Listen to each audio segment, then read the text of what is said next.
Hi foodies, before I get into that coconut curry shrimp, just want to remind you to check out all my other easy shrimp videos like this one, the shrimp stir fry. It is a favorite. Now let's get into this coconut curry. Once you've cleaned your shrimp and you've taken the tail off if you want to, then you're going to season it. So I have some fish seasoning, green seasoning, and black pepper on my shrimp, okay? In the pan, I'm going to add some coconut oil, but you can use whatever oil you like. What we'll be doing is we're going to be cooking some onion and garlic, some ginger in the oil, and then we'll add the curry powder. So you want to maintain medium heat, and once you put in those onions, whether diced or whether they're cut into strips like this, cook them just until they are slightly aromatic. Then go in with your garlic and ginger. You want to just give this a stir over that heat and allow the garlic and ginger to get really fragrant as well. Today I'm using Jamaican curry powder.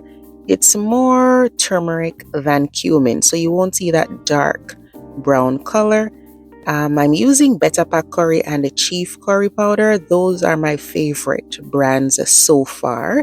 I'm still checking out other brands. So that's the curry powder. We're going to stir that in for about 30 seconds to a minute. All right. And just maintain low to medium heat because you don't want that curry powder to burn. When you toast curry or cook it in the fat like this, what's going to happen is it's going to just release even more flavors. It's actually more flavorful in my opinion than just the raw curry powder.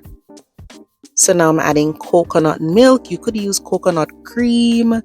If you don't have enough coconut milk, you can use some vegetable broth or chicken broth mixed with a little coconut milk. Then I'm adding some allspice berries and Scotch bonnet. For the allspice berries, crush it if you want to. Then I added some fresh thyme, and we'll be adding some scallion or green onions as well. So what we'll be doing now is just simmering this liquid.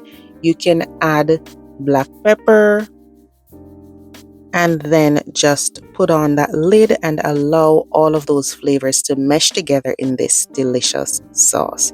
You can simmer it, do a low simmer for maybe 2 to 3 minutes. Could even be less than 3 minutes, okay? So that's what I'm doing here.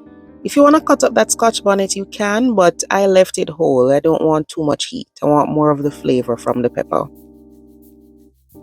After about 2 to 3 minutes, you can just take the lid off and add the shrimp. Also, you can add some strips of bell pepper or carrot if you want to. And you're going to simmer this for about 3 minutes. It really depends on the size of your shrimp. You want to make sure you use raw shrimp and just simmer this until the shrimp is completely cooked to your liking. And you can taste that sauce, see if it needs more seasoning, because remember the shrimp has seasoning itself, right? So at this point you can taste to see if you need to add any seasoning to that liquid. And that really is it. You are good to go once the shrimp is cooked.